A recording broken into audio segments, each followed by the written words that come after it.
Queria orar com vocês, tá? Queria orar com vocês nesse tempo. Então, onde você está aí, se você puder, né? Se você não estiver dirigindo, fecha o seu olho agora. Vamos orar. Senhor, nós te agradecemos, Pai, por esse tempo aqui. Te agradecemos por essas facilidades que nós temos. Te agradecemos pelos recursos que temos, ó Pai, de crescer como corpo, de poder pregar a Tua palavra, Senhor. O Senhor sabe que nós amamos o Senhor, ó Pai, amamos a Tua palavra, Senhor. E nós queremos nesta manhã, finalizando talvez essa jornada que tivemos como comunidade, como família, como igreja, terminar essa jornada no livro de Atos, ó Pai. Tenho certeza que muitos dos meus irmãos acompanharam todos os outros dias e já foram extremamente impactados pela Tua palavra, Senhor. E nós declaramos que não será diferente hoje. De que hoje será mais um dia onde seremos impactados pelo poder da Tua palavra, esse poder transformador, Senhor. Em nome de Jesus, Pai, nós clamamos, ó Pai, para que as pessoas que terão acesso a esse conteúdo, ó Pai, sejam as que estão ao vivo agora, as que estarão, sejam transformados pelo Senhor. Nós sabemos que não é por conta das nossas habilidades, não é por conta do nosso conhecimento, mas é por conta, ó Pai, da Tua ação, ó Pai, da Tua ação, da ação do Teu Santo Espírito, ó Pai. Então nós clamamos para que esta manhã o Teu Santo Espírito encontre os corações, encontre as pessoas, Senhor, em nome de Jesus, e faça a transformação que só o Senhor pode fazer. Glória a Deus. Bom, como tem sido nos outros dias, nós vamos fazer a leitura dos capítulos. Hoje nós estamos com os capítulos 25, 26, 27 e 28 de Atos. Então eu quero que você pegue a sua Bíblia e pegue o seu caderno, a caneta, seu marca-texto, tudo que você está utilizando para esses dias, né, para os períodos que nós estamos aqui nos encontrando com a palavra, e fique bem atento a tudo que está acontecendo. O pastor Ramon falou na semana passada, mas vale a pena a gente lembrar que o livro de Atos, ele vem logo depois dos evangelhos. Então nós temos nos evangelhos a história de Jesus, a história da salvação, o plano da salvação apresentado, os encontros que Jesus teve com as pessoas, com os discípulos, como ele preparou os discípulos ou caminhou com esses discípulos durante 3 anos. E os evangelhos finalizam com 2 grandes episódios. O primeiro desses grandes episódios é a morte na cruz, né? A morte de Jesus na cruz, que marca o pagamento da dívida pelo nosso pecado. Então, o sacrifício de Jesus na cruz é um sacrifício salvífico. E ele vem para selar uma promessa de que um dia viria alguém que pagaria essa dívida. E essa dívida, então, o cumprimento dessa promessa acontece com o sacrifício salvífico de Jesus na cruz. Esse é um dos grandes episódios que nós temos nos evangelhos. O segundo grande episódio, né, fazendo essa conexão com o que a gente vai conversar e o livro de Atos fala, é a ressurreição de Jesus. Jesus não só se entregou à morte, ao sacrifício na cruz do Calvário e morreu por nós, pagando a nossa dívida através do seu sangue, esse sacrifício de redenção, mas ao terceiro dia ele ressuscitou. Ele ressuscitou ao terceiro dia e ali então começa uma nova etapa da caminhada de Jesus com os seus discípulos e das pessoas que rodeavam ali. Jesus, quando ressuscita, ele já havia feito a promessa antes de que ele precisaria passar por tudo isso e que ele ia embora, mas que ele deixaria alguém, um outro como ele, é um paracleto, né, a palavra grega, que daria continuidade a tudo isso.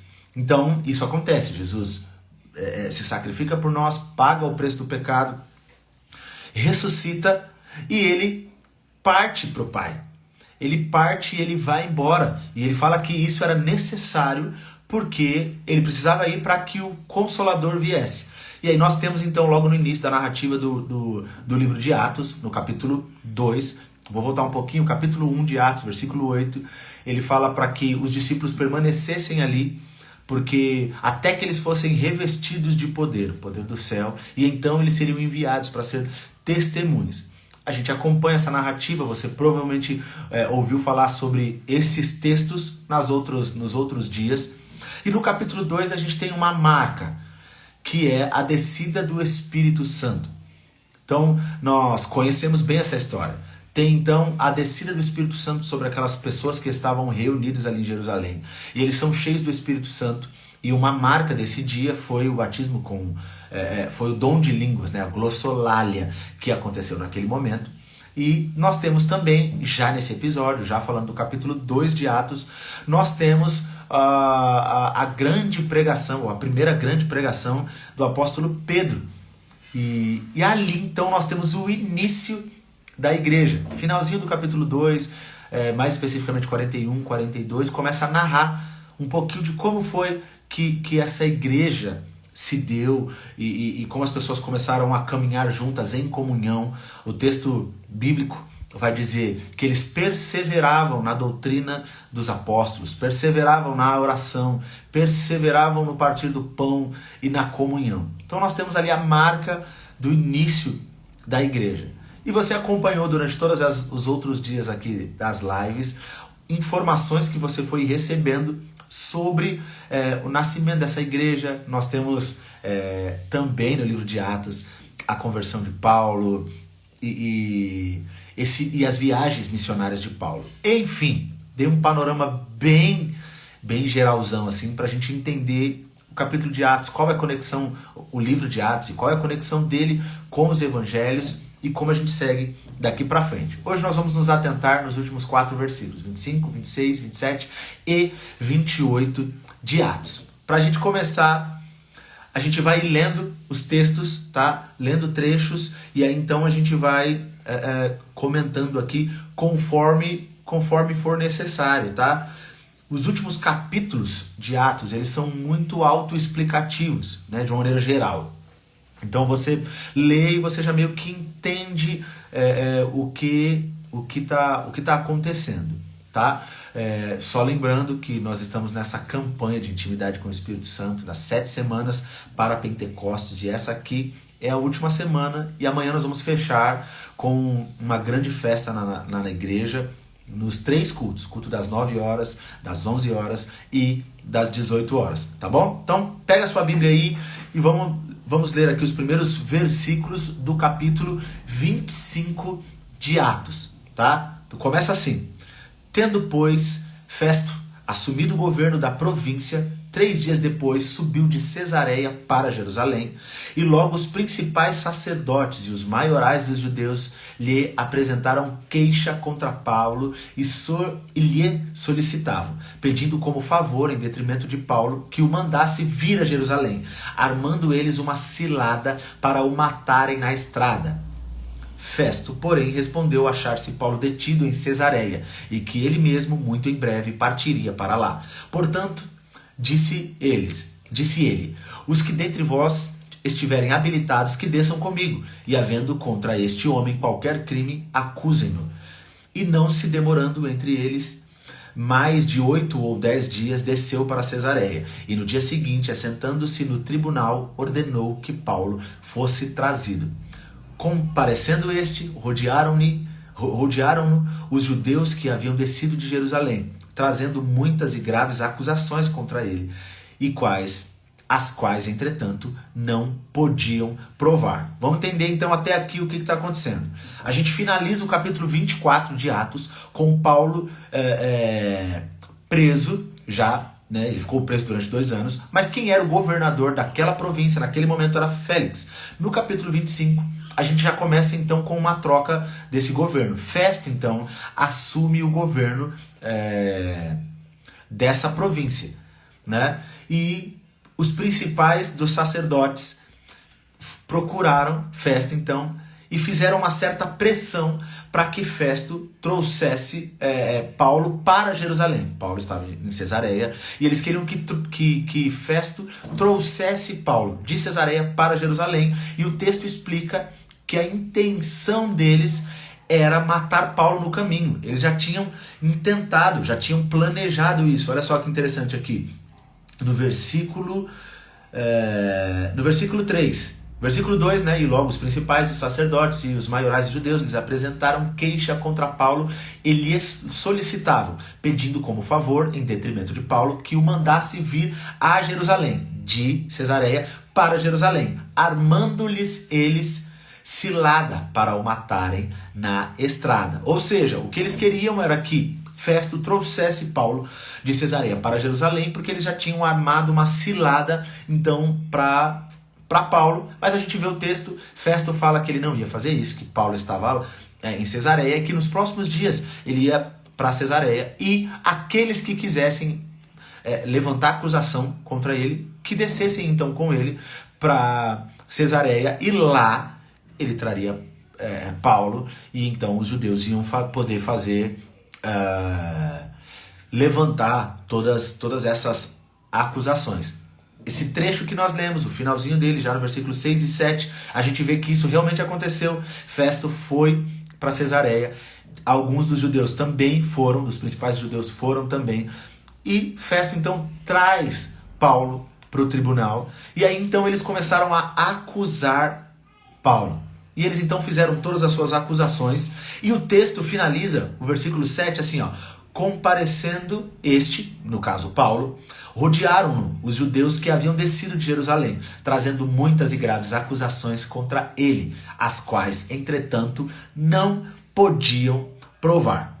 Então eles fizeram todas as acusações contra Paulo, mas eles não tinham como provar essas acusações. E aí a gente pega mais um trecho aqui, do versículo 8 ao versículo 12, tá? Diz assim, versículo 8: Paulo, porém, defendendo-se, proferiu as seguintes palavras: nenhum pecado cometi contra a lei dos judeus, nem contra o templo, nem contra César. Então, Festo, querendo assegurar o apoio dos judeus, olha que interessante isso aqui, versículo 9, então Festo, querendo assegurar o apoio dos judeus, respondeu a Paulo: queres tu subir a Jerusalém e ali ser julgado por mim a respeito destas coisas?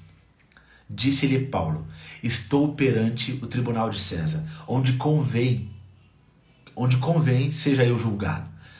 Nenhum agravo pratiquei contra os judeus, como tu muito bem sabes. Caso, pois, tenha eu praticado algum mal ou crime digno de morte, estou pronto para morrer. Se pelo contrário não são verdadeiras as coisas que me acusam, ninguém, para lhe ser agradável, pode entregar-me a eles. Apelo para César. Então Festo, tendo falado com o conselho, respondeu: para César apelastes, para César irás. Então, para a gente entender, Paulo, já no versículo 8, começa então a se defender. E ele começa a defender falando que ele não cometeu nenhum pecado, ou não transgrediu a lei contra os judeus, nem contra César, nem nada disso. Festo, tentando garantir que ele ainda teria uma boa relação com os judeus, propõe para Paulo: você não quer subir para Jerusalém e lá nós vamos julgar você? E aí então Paulo fala: se eu cometi alguma coisa, se eu cometi algum erro, se eu realmente sou culpado, que seja de morte, eu estou pronto para morrer. Mas se eu não cometi nada, ninguém pode me entregar a eles. E aí então ele faz um apelo: eu apelo para César. Festo reúne o conselho, e aí então ele decide que, porque ele apelou para César, ele então será levado a César. E aqui tem algo importante para a gente pensar de maneira devocional, se é que a gente pode dizer assim, é que Paulo, quando ele pede para ser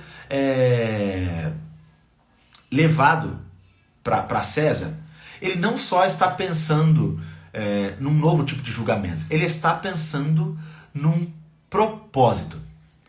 Paulo tinha recebido de Jesus a instrução de que ele precisava ir até Roma, tá? Se você quiser fazer isso, eu vou voltar aqui só para ler certinho. No capítulo 23, não é do que a gente está falando hoje, mas só para você entender, no capítulo 23, versículo 11, diz assim: na noite seguinte, o Senhor, pondo-se ao lado dele, ou seja, Jesus se colocando ao lado de Paulo, disse: coragem, pois do modo porque destes testemunho a meu respeito em Jerusalém, assim importa que também o faças em Roma. Jesus, no capítulo 23, aparece para Paulo, versículo 11, que é o que a gente está falando aqui, e fala: da mesma maneira que você... Fique tranquilo, Paulo. Da mesma maneira que você deu testemunho a meu respeito aqui em Jerusalém, me importa que você vá para Roma. Então, voltando agora para o 25. Quando Paulo apela para Roma, ele não só está pedindo por um novo julgamento, né? Ele está pedindo para ser levado para um lugar onde o próprio Jesus já havia falado para ele que era importante que ele estivesse para dar testemunho. Olha só que interessante. Paulo não apela para que ele tivesse benefício próprio, ou até mesmo a defesa de Paulo. Não tem a ver com um benefício próprio, com a defesa para que ele não fosse morto. Ele só está querendo cumprir aquilo que Jesus já falou para ele no capítulo 23, versículo 11. Jesus disse, me importa que você vá para Roma.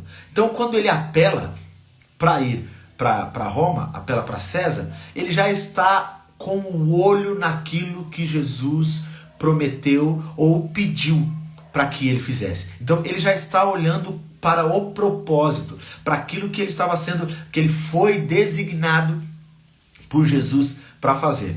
Olha só que interessante isso aqui. E aí a gente vê que Festo reúne o conselho e aprova então que Paulo seja levado para César, tá? Nós estamos então no capítulo 25, vou entrar agora no verso 13, tá bom? No verso 13, a gente vai ler agora mais um pedacinho aqui, do verso 13 até o verso 23, tá? Diz assim, passado alguns dias desse episódio, o rei Agripa e Berenice chegaram a Cesareia a fim de saudar a Festo. Como se demorassem ali alguns dias, Festo expôs ao rei o caso de Paulo, dizendo, Félix deixou aqui preso um certo homem, a respeito de quem os... Deixa eu abaixar o volume aqui para a gente não ouvir notificações. Versículo 15, a respeito de quem os principais dos sacerdotes e os anciãos dos judeus apresentaram queixa, estando eu em Jerusalém, pedindo que o condenasse. A eles respondi que não é costume dos romanos condenar quem quer que seja, sem que o acusado tenha presentes os seus acusadores e possa defender-se da acusação. De sorte que chegando eles aqui juntos, sem nenhuma demora, no dia seguinte, assentando-me ao tribunal, determinei que fosse trazido o homem, e levantando-se os acusadores, nenhum delito referiram dos crimes que eu suspeitava. Traziam contra ele algumas questões referentes à sua própria religião e particularmente a certo morto, chamado Jesus, que Paulo afirmava estar vivo. Interessante esse versículo 19. Estando eu perplexo quanto ao modo de investigar estas coisas, perguntei-lhes se queria ir a Jerusalém para ali ser julgado a respeito disso. Mas, havendo Paulo apelado para que ficasse em custódia para o julgamento de César, ordenei que o acusado continuasse detido até que eu o enviasse a César. Então Agripa disse a Festo, eu também gostaria de ouvir este homem. Amanhã, respondeu ele, o ouvirás. Então vamos lá. O que aconteceu aqui nesse trecho do versículo 13 ao versículo 23? Agripa, rei, sobe e encontra Festo. E aí então, sabendo Festo que ele ia ficar lá durante alguns dias, Festo conta a história de Paulo e fala, pedindo conselho. Cara, tá acontecendo isso, isso e isso. Os judeus estão acusando ele, mas não é costume nosso simplesmente condenar uma pessoa sem que os acusadores estejam presentes e que essa pessoa que está sendo acusada possa se defender. Eu fiz isso, reuni eles, mas não vi nada, nenhum crime.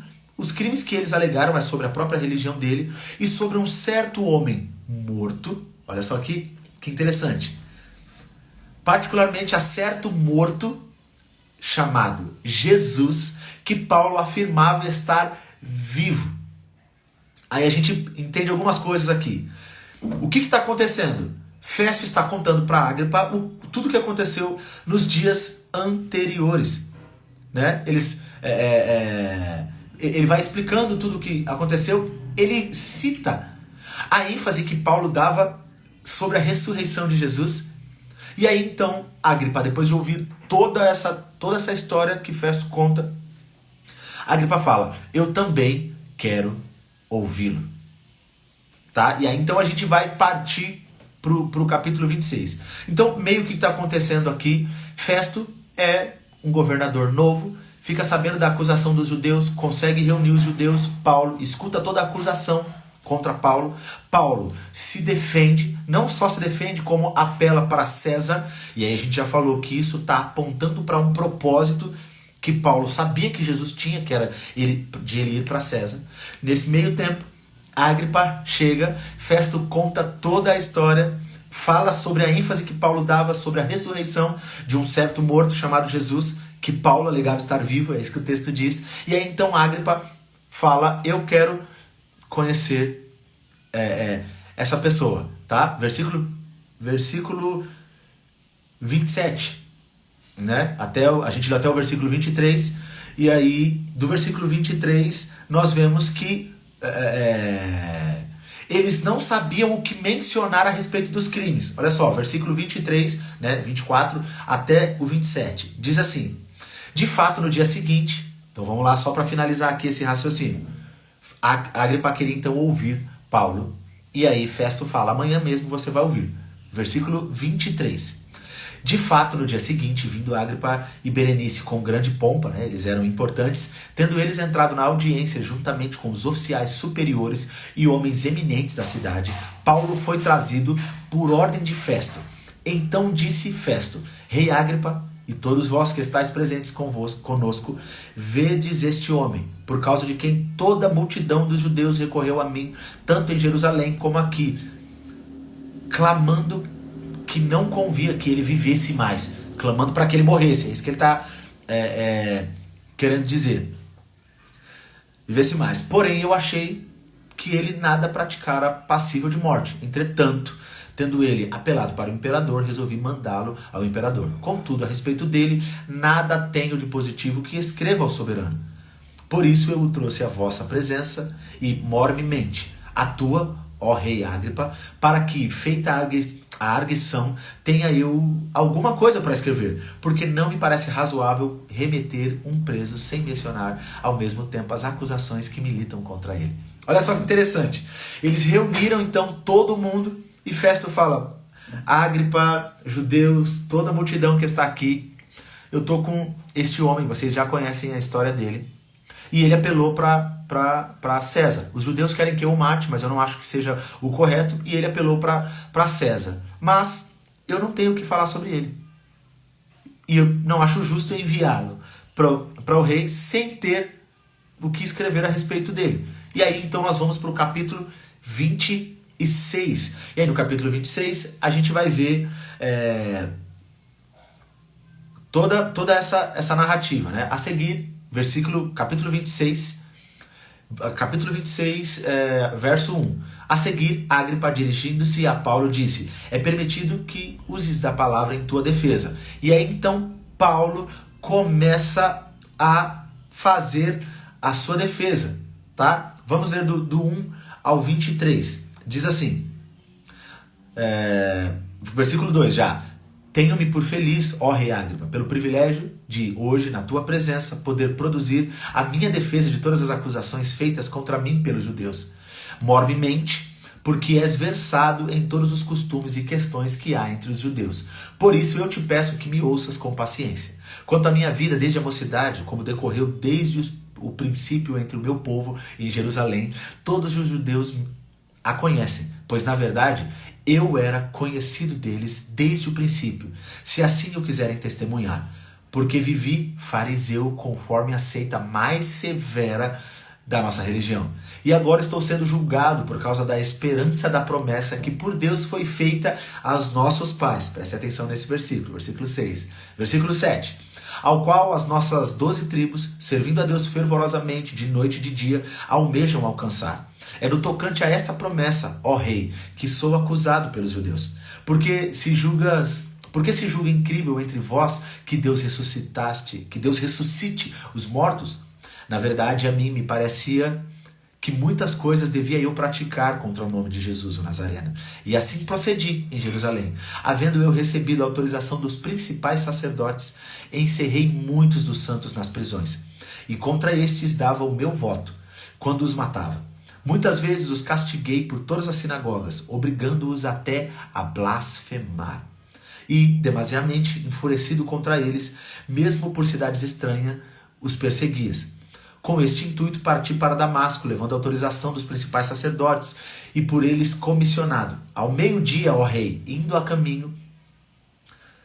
eu caminho afora, vi uma luz no céu, mais resplandecente que o sol, que brilhou ao redor de mim e dos que iam comigo.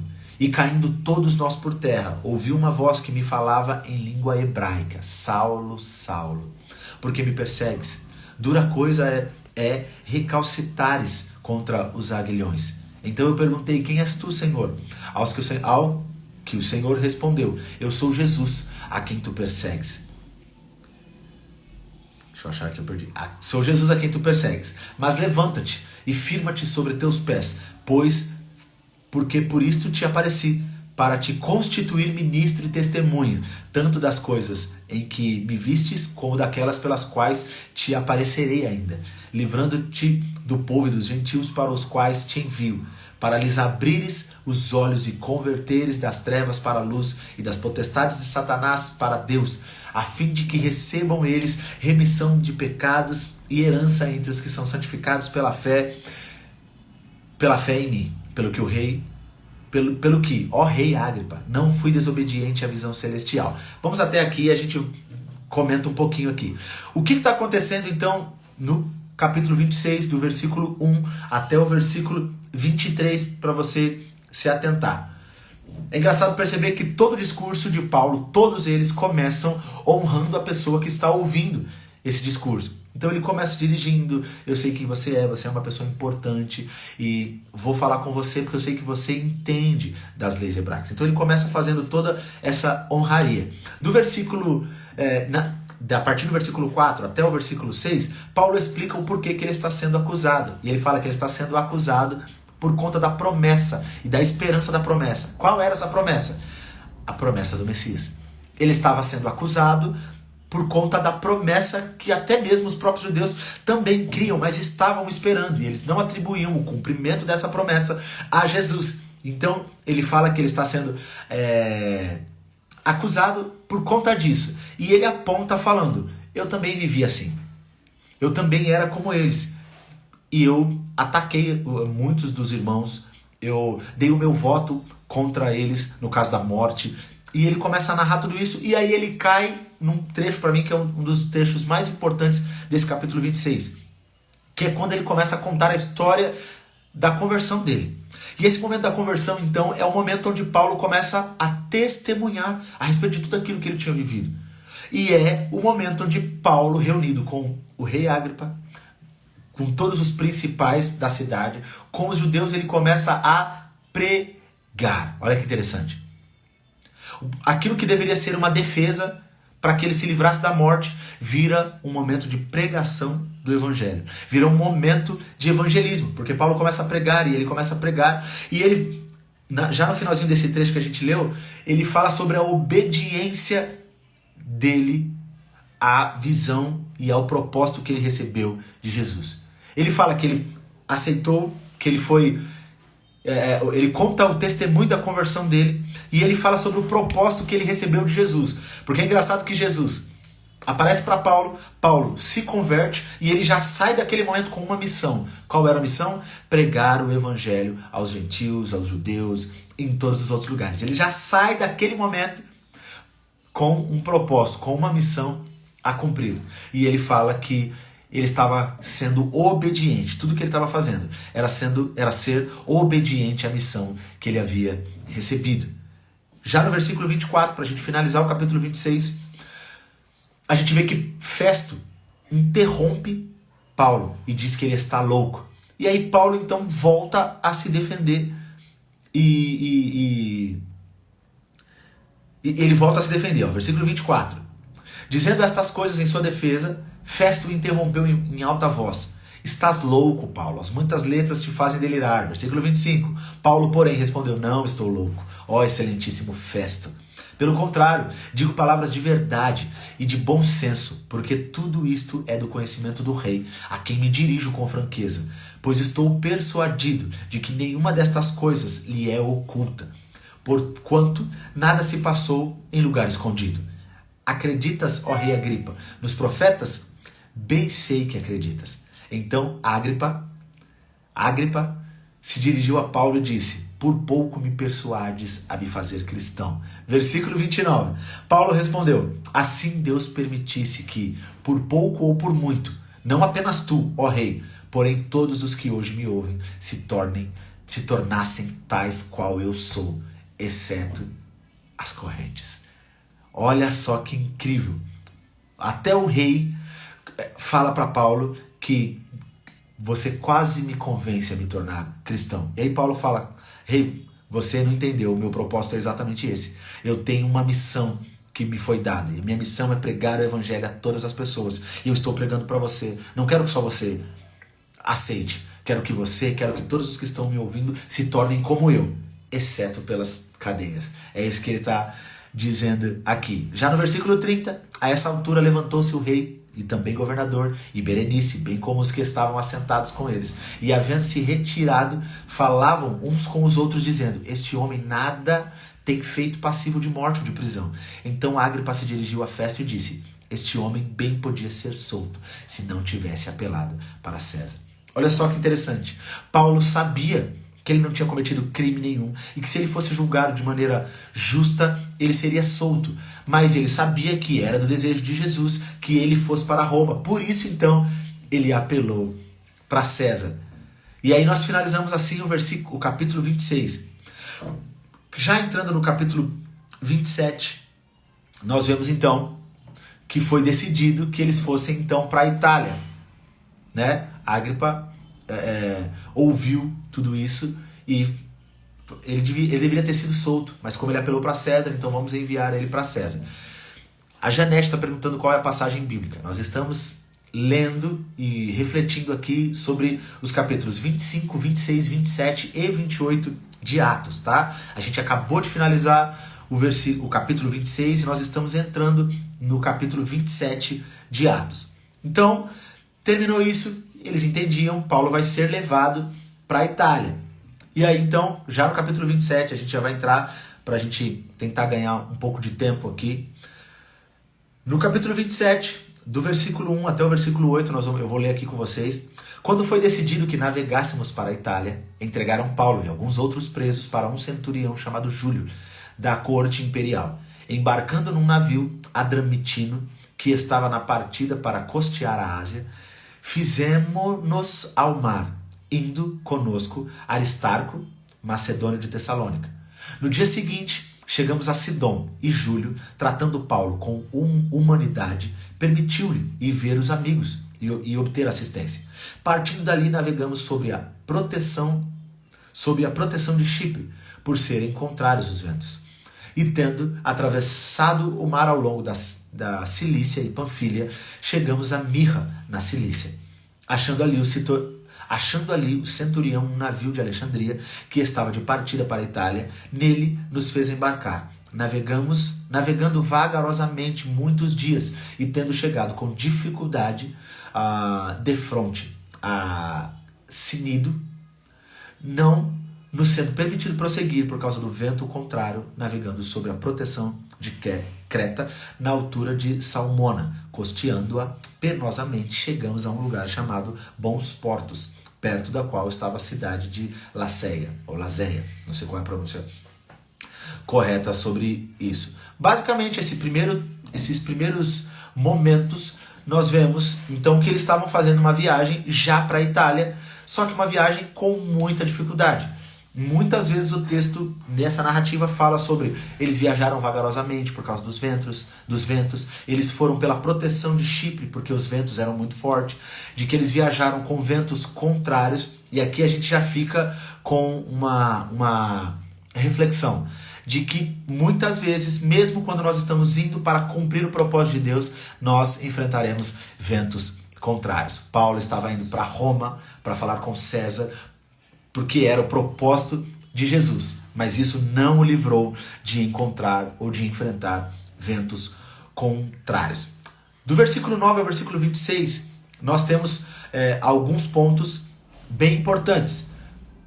E aí nós vamos começar então, versículo 9 do capítulo 26, diz assim: depois de muito tempo, tendo se tornado a navegação perigosa, mas mais uma vez reforçando como eles estavam tendo dificuldade de chegar até lá, E já passado o tempo do dia do jejum, admoestava-os Paulo, dizendo-lhes: Senhores, vejo que a viagem vai ser trabalhosa, com dano e muito prejuízo, não só da carga e do navio, mas também da nossa vida.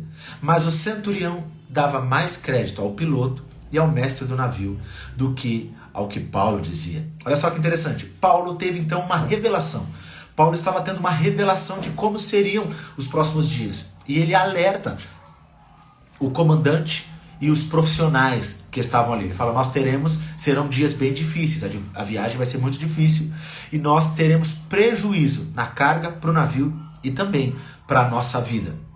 Mas eles não deram ouvido à revelação, eles preferiram dar ouvido aos profissionais.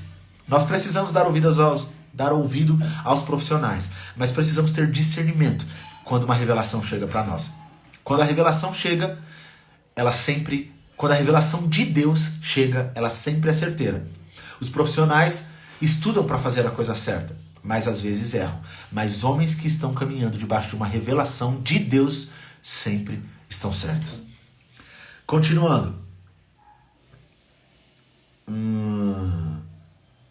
Deram crédito, Paulo dizia: não sendo o porto próprio para invernar, a maioria deles era de opinião que partissem dali para ver se podiam chegar a Fenícia e ali passar o inverno, visto ser o porto de Creta, o qual olhava para o nordeste e para o sudeste. Soprando brandamente o vento sul e pensando eles ter alcançado o que desejavam, levantaram âncora e foram costeando mais perto a ilha de Creta. Entretanto, não muito depois desencadeou-se do lado da ilha um tufão de vento chamado Euroaquilhão, e sendo o navio arrastado com violência sem poder resistir ao vento, cessamos a manobra e fomos deixando levar, passando sob a proteção de uma ilhota chamada Cauda. A custo conseguimos recolher o bote e, levantando usaram de todos os meios para cingir o navio e, temendo que dessem na Sirte, arriaram-lhe os aparelhos e foram ao léu. Açoitados severamente pela tormenta, no dia seguinte já aliviavam o navio. E ao terceiro dia, nós mesmos, com as próprias mãos, lançamos ao mar a armação do navio, e não aparecendo, havia já alguns dias, nem sol, nem estrelas, caindo sobre nós grande tempestade. Dissipou-se, afinal, toda a esperança de salvamento. Olha só que legal. O que legal, entre aspas, né? O cumprimento da revelação de Paulo se cumpre. Nós lemos logo no início, capítulo 26, verso 9, que Paulo tem uma revelação de que a viagem seria uma viagem muito difícil. Mesmo assim, eles decidiram não seguir a orientação de Paulo. E aí, então, nós vemos aqui o cumprimento daquela revelação de Paulo. Paulo falou que teria um prejuízo para a carga, para o navio e para a vida das pessoas. Eles não ouviram, e aqui, já no finalzinho do versículo, nós temos o cumprimento disso. Paulo, mesmo estando diante de toda essa dificuldade, tem uma postura incrível. Olha só que interessante. Versículo 21. Havendo todos estado muito tempo sem comer, Paulo, pondo-se em pé no meio deles, disse: Senhores, na verdade era preciso terem me atendido e não partir de Creta, para evitar este dano e perda. Paulo está falando: eu avisei vocês lá atrás que isso ia acontecer. Vocês não me ouviram, e agora nós estamos nessa situação. Versículo 22. Mas, já agora, vos aconselho, bom ânimo, porque nenhuma vida se perderá de entre vós, mas somente o navio. Porque esta mesma noite, um anjo de Deus, de quem eu sou e a quem sirvo, esteve comigo, dizendo: Paulo, não temas, é preciso que compareças perante César. E eis que Deus, por sua graça, te deu todos quanto navegam contigo. Portanto, senhores, tende bom ânimo, pois eu confio em um Deus que sucederá do modo por que me foi dito. Porém, é necessário que vamos dar a uma ilha. O cumprimento daquilo que Paulo falou, acontece a revelação, e Paulo, no meio desse caos, ainda tem uma palavra de ânimo. Vocês não me ouviram antes, mas agora eu quero dizer uma coisa para vocês: tende bom ânimo. Aquele mesmo Deus que me revelou algo lá atrás, me revelou de novo algo agora. E ele me revela que nós não vamos, nenhuma vida vai se perder. Nós vamos todos chegar porque eu tenho um propósito. Olha que incrível isso. Todos os outros duvidaram de Paulo e estavam ali talvez por inúmeras razões, mas nenhum deles se perdeu. A vida de nenhum deles ia se perder. Por quê? Porque Paulo estava no barco. E Paulo tinha um propósito de Deus que era chegar até Roma. Mais uma reflexão para nós é de que nós devemos andar com aqueles homens que têm revelação. Todos aqueles outros homens tiveram a vida poupada por causa da graça de Deus sobre a vida de Paulo. E porque estavam com um homem que caminhava segundo a revelação de Deus, estavam sendo livrados da morte. Que lindo isso, né? Versículo 27. Quando chegou a 14ª noite, sendo nós abatidos de um lado para o outro no mar Adriático por volta da meia-noite, pressentiram os marinheiros que se aproximava de alguma terra, e lançando o prumo, acharam 20 braças. Passando um pouco mais adiante, tornando a lançar o prumo, acharam-se 15 braças, e receosos de que fôssemos atirados contra lugares rochosos, lançaram da polpa 4 âncoras, e oravam para que rompessem o dia. Olha só que incrível. Aqueles homens que não deram ouvido a Paulo, que não seguiram o conselho de Paulo, agora estavam seguindo o conselho de Paulo, não só seguindo o conselho, já estavam orando. O texto diz que eles estavam orando para que rompesse o dia. Versículo 30. Procurando os marinheiros fugir do navio e tendo arriado o bote no mar, a pretexto de que estavam para largar âncoras da proa, disse Paulo ao centurião e aos soldados: se estes não permanecerem a bordo, vós não podereis salvar-vos.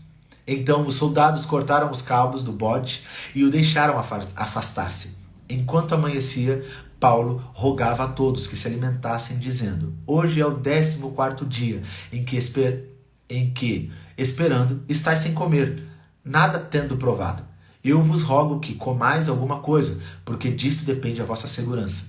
Pois nenhum de vós perderá nem mesmo um fio de cabelo. Tendo dito isto, tomando um pão, deu graças a Deus na presença de todos, e depois de o partir, começou a comer. Paulo, mesmo em meio a essa loucura que estava, aconselha todos aqueles que estavam com ele de que eles deviam comer. E uma das atitudes mais incríveis que eu vejo de Paulo no meio dessa loucura é no versículo 35, que diz: tendo dito isso. Isto que? Ele falou: fiquem tranquilos, comam, nenhum fio de cabelo de vocês vai ser perdido. No versículo 35 ele diz: tendo dito isto, tomando um pão, deu graças a Deus na presença de todos. E depois de o partir, começou a comer.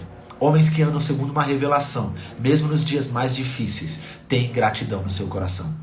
Podem enxergar, podem confiar na palavra de Deus e podem agradecer por aquilo que Deus fará. Foi isso que Paulo falou. Foi isso que Paulo fez. Versículo 39. Quando amanheceu, não reconheceram a terra, mas avistaram uma enseada, onde havia uma praia. Então consultaram entre si se não podiam encalhar ali o navio. Levantando as âncoras, deixaram-no ir ao mar, largando também as amarras do leme. E, alçando a vela de proa ao vento, dirigiram-se à praia. Dando, porém, num lugar onde 2 correntes se encontravam, encalharam ali o navio. A proa encravou-se e ficou imóvel, mas a polpa se abria pela violência do mar. O parecer dos soldados era que matassem os presos, para que nenhum deles nadando fugisse. Mas o centurião, querendo salvar a Paulo, impediu-os de o fazer, e o ordenou que soubessem nadar fossem primeiro e lançassem ao mar e alcançar a terra. Quanto aos demais, que se salvassem, uns em tábuas e outros em destroços do navio. E foi assim que todos se salvaram. A palavra que Deus deu a Paulo foi que todos se salvariam. E nós finalizamos o versículo 44 do capítulo 27 com a seguinte frase: e foi assim que todos se salvaram em terra. Deus cumprindo a sua promessa. E aqui a gente caminha então para o último capítulo de Atos, capítulo 28.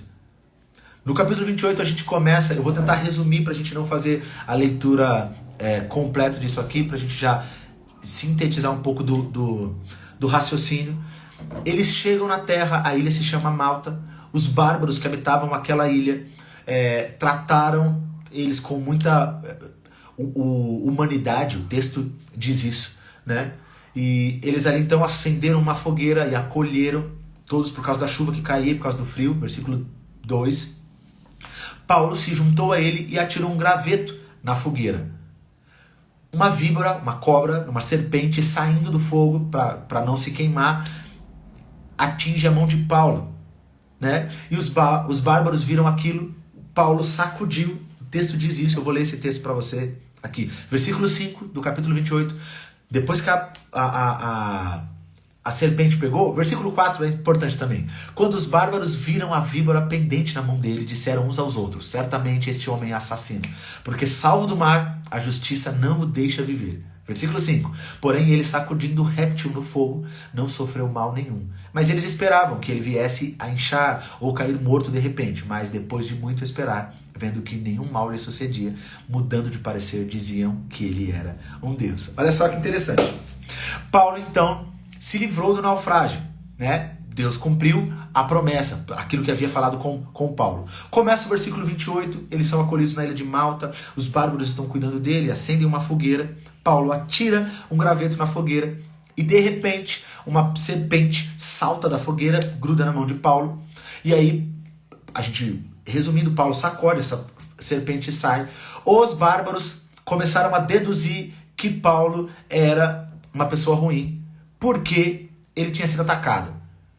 Muitas vezes nós fazemos isso, né? A gente vê a pessoa numa dificuldade, sai daquela dificuldade, entra numa outra dificuldade, a gente fala: meu Deus, isso é espiritual, tem alguma coisa errada com essa pessoa. Foi o que esses bárbaros fizeram. E eles começaram a esperar. Esse cara, a justiça não quer deixar ele viver. Vamos esperar que ele vai morrer em breve.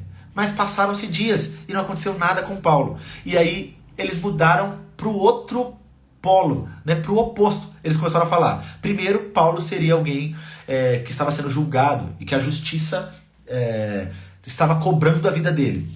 Como não aconteceu nada, eles mudaram de discurso. Agora, esse que devia morrer, que era a justiça, agora ele é um Deus, porque não aconteceu nada. A partir do versículo 7 até o versículo 10, vou resumir também a narrativa para vocês. A gente tem alguns fatos importantes. Públio era um homem da ilha, um homem importante, ele era tipo um líder da ilha, hospeda Paulo durante 3 dias. Nesse período, Públio, o pai de Públio, fica doente, com diarreia, o texto diz isso. Paulo vai visitar o pai de Públio, ora por ele e ele é curado. Os demais enfermos da ilha, sabendo dessa história, procuram Paulo também, e Paulo ora e os cura. Olha só que interessante aqui.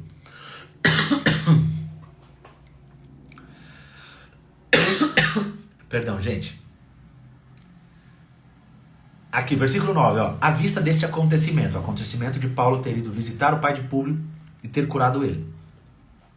À vista deste acontecimento, os demais enfermos da ilha vieram e foram curados, os quais nos distinguiram com muitas honrarias.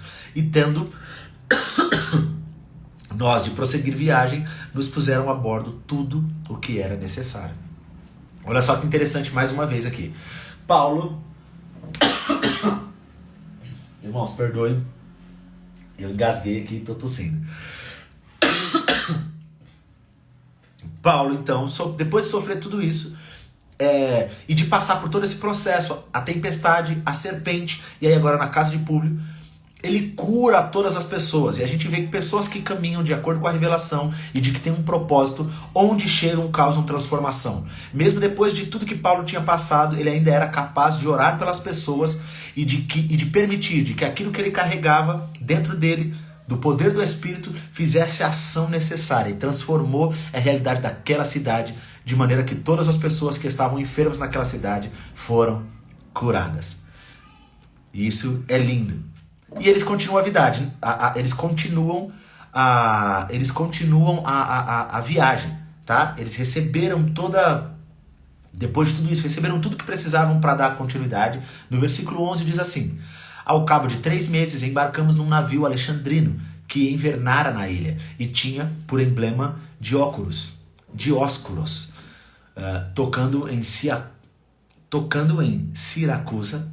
Ficamos ali 3 dias, donde, bordejando, chegamos a Régio. No dia seguinte, tendo soprado o vento sul, em 2 dias chegamos a Puteoli, onde achamos alguns irmãos que nos rogaram que ficássemos com eles 7 dias. E foi assim, e nos dirigimos a Roma, tendo ali os irmãos ouvido notícias, vieram ao nosso encontro até a praça de Ápsio e as 3 vendas. Vendo-os Paulo, e dando por isso graças a Deus, sentiu-se mais animado.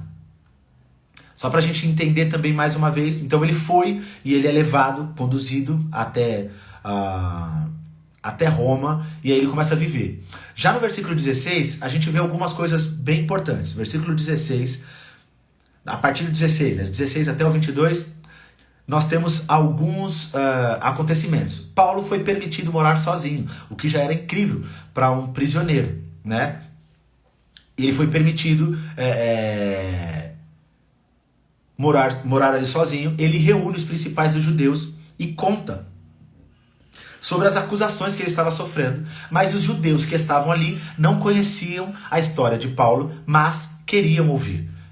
Do versículo 16 ao 22 nós temos esse resumo. Paulo é permitido de morar sozinho, ele reúne os principais judeus que estavam ali, ele conta sobre as acusações que ele estava sofrendo, mas aqueles judeus não conheciam a história de Paulo, e eles queriam ouvir a história de Paulo. E aí a gente vai para os últimos 6 versículos do capítulo 28, os últimos 6 versículos de Atos, tá? E eu quero ler com você esses 6 para a gente poder finalizar esse raciocínio.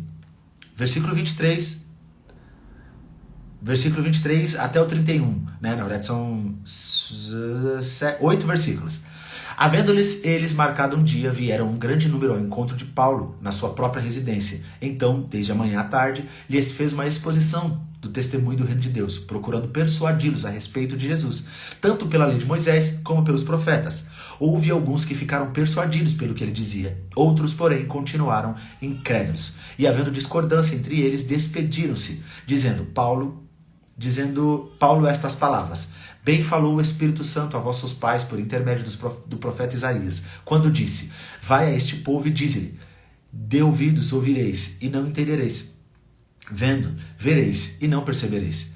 Portanto, o coração deste povo se tornou endurecido, como os ouvidos ouviram tardiamente e fecharam os olhos, para que jamais vejam com os olhos, e nem ouçam com os ouvidos, para que não entendam com o coração e se convertam, e por mim sejam curados. Tomai, pois, conhecimento de que esta salvação de Deus foi enviada aos gentios, e eles a ouvirão.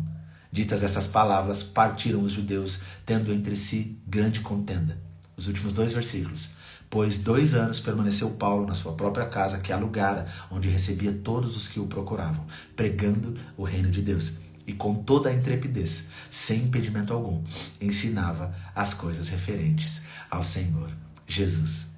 Para a gente finalizar todo esse pensamento, nós vemos então Paulo cumprindo o propósito para o qual Deus tinha chamado ele. Aquilo que Jesus prometeu para ele, no capítulo 23, versículo 11, estava se cumprindo. Paulo, depois de toda essa saga, chega a Roma e ali ele começa a pregar o evangelho. Sabe o que é engraçado quando nós olhamos para essa narrativa? Nós vemos que nós acreditamos que porque nós temos uma promessa de Deus, um direcionamento, porque nós somos obedientes, quando nós chegarmos naquele lugar, nós vamos começar a pregar o reino de Deus e todas as pessoas vão aceitar. Mas quando você olha para esse texto, Paulo, que passou por todas essas coisas, um homem da revelação de Deus, chegou onde ele tinha que chegar e ele começou a pregar o evangelho. O texto diz que alguns receberam a mensagem e de que outros não receberam a mensagem. Não só diz isso, como Paulo fala: bem diz as escrituras, os profetas, ou a escritura através do profeta Isaías. E aí ele cita um trecho de Isaías, onde Isaías cita aqueles que iam ouvir, mas que não receberiam. Olha como o coração de Paulo estava entregue em cumprir o propósito de Deus, mesmo sabendo que existiriam pessoas que não iam receber a palavra que ele estava ministrando. E os últimos 2 versículos terminam falando assim: por 2 anos permaneceu Paulo, prisioneiro, mas Paulo que era prisioneiro, por 2 anos permaneceu Paulo na sua própria casa que alugara, onde recebia todos que o procuravam, pregando o reino de Deus e com toda intrepidez, sem impedimento algum, ensinava as coisas referentes ao Senhor Jesus. Se existia algo que a gente pode aprender diante de todo esse tempo é que nós precisamos ser aqueles que caminham de acordo com a revelação de Deus. De que ter a revelação de Deus, de que caminhar para um propósito que Deus nos deu, não vai nos livrar de sofrermos alguns contratempos, de termos ventos contrários. De que muitas vezes, por conta dos ventos contrários, nós colocarão em dúvida se nós estamos seguindo realmente o direcionamento de Deus. Mas independente disso, onde nós chegarmos, nós precisamos fazer a diferença, como Paulo fez quando chegou na ilha de Malta. Quando ele chegou em Roma, que era o destino final daquilo que Jesus tinha falado para ele, ele obedeceu e ele pregou a palavra, mesmo que existiram pessoas que não receberam. E o texto finaliza com Paulo dando continuidade àquilo que ele foi chamado. Sem impedimento algum, ensinava as coisas referentes ao Senhor Jesus. A gente costuma dizer quando lê o livro de Atos, de que o livro de Atos na Bíblia acaba no capítulo 28, mas de que hoje nós, a Igreja de Cristo, está escrevendo o capítulo 29, o capítulo 30, e de que nós agora estamos dando continuidade àquela história que Jesus deu início lá atrás, que ele usou seus discípulos, que ele fez através das igrejas, e de que agora também está escrevendo através de nós. Amém? Assim nós encerramos esse período, essa nossa jornada pelo livro de Atos. Quero convidar você, amanhã nós estaremos na igreja, nos 3 cultos, culto das 9 horas, culto das 11 horas e das 18 horas, celebrando Pentecostes. E tenho certeza que vai ser uma festa incrível e eu quero muito poder contar com você lá, tá bom? Se você foi abençoado por esse tempo aqui, por toda essa jornada, na verdade, nós ficaríamos muito felizes se você contasse o testemunho de como esse tempo se colocando em exposição à palavra foi transformador para você, tá bom? Queria orar para a gente encerrar esse tempo, tá? Eu queria que você fechasse seus olhos aí onde você estiver, tá? E aqui, ó, só lembrando, os cultos das 9, 11, 18 e o nosso endereço para se você for estar com a gente presencial é a Avenida Mofarrege, número 1024, no bairro da Leopoldina, mas você pode também acompanhar pelo nosso canal no YouTube, tá bom? Então feche seus olhos aí, vamos orar. Senhor, nós te agradecemos por esse tempo, lendo a tua palavra e diante de toda essa exposição bíblica que foi feita, Senhor, nós pedimos para que o teu Santo Espírito nos traga a revelação daquilo que nos faltou entendimento e que ele possa fazer aquilo que só ele faz. Nós estamos diante da tua palavra, ó Pai, desse tempo de exposição, e nós sabemos que não é a nossa habilidade humana ou as nossas palavras de persuasão que transformam o homem, ó Pai. A tua palavra diz que é o Espírito Santo que convence o homem do pecado, da justiça e do juízo. E nós nos colocamos agora, Senhor, diante de ti, para que o Senhor venha e faça a tua vontade, para que o Senhor complete a tua obra através desse tempo que nós intencionalmente estivemos em exposição à tua palavra nessa jornada no livro de Atos. Nós te agradecemos, Senhor, no nome de Jesus. Amém. Gente, foi muito especial estar com vocês aqui durante esse tempo. Deus abençoe vocês grandemente e vamos nos ver amanhã, festa de Pentecoste, 9, 11 e 18 horas. Deus abençoe vocês.